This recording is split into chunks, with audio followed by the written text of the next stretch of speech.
I found that in Mali, West Africa, the popular adage that it takes a village to raise a child is false. In the Dogon people, children did just as well in nuclear as in extended families. The one person who was absolutely critical for child survival was the mother. Contrary to popular perception, the grandmother was actually harmful for child survival. Mortality was twofold higher if she was alive, and this was due to competition for scarce resources.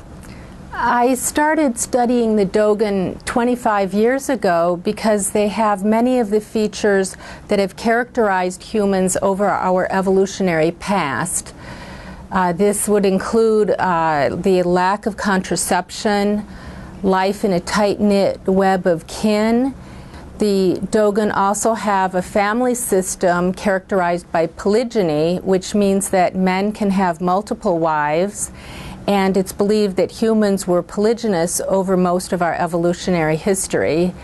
Originally, I was interested in studying the impact of family structure on child survival in order to test the hypothesis that mortality was higher in the polygynous families than in the monogamous families.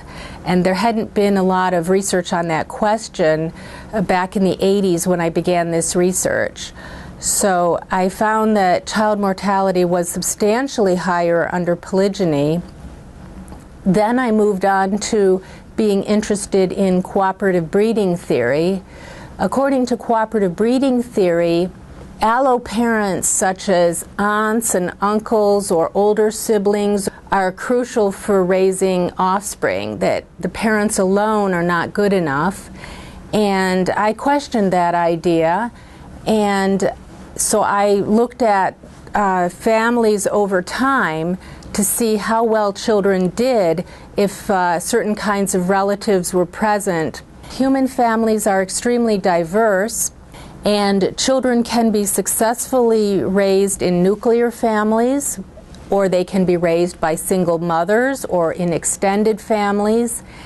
And there is no one pattern that typifies all human societies. Even in societies like the United States, people speak about the wedge generation, where it's difficult to care for children and the elderly at the same time.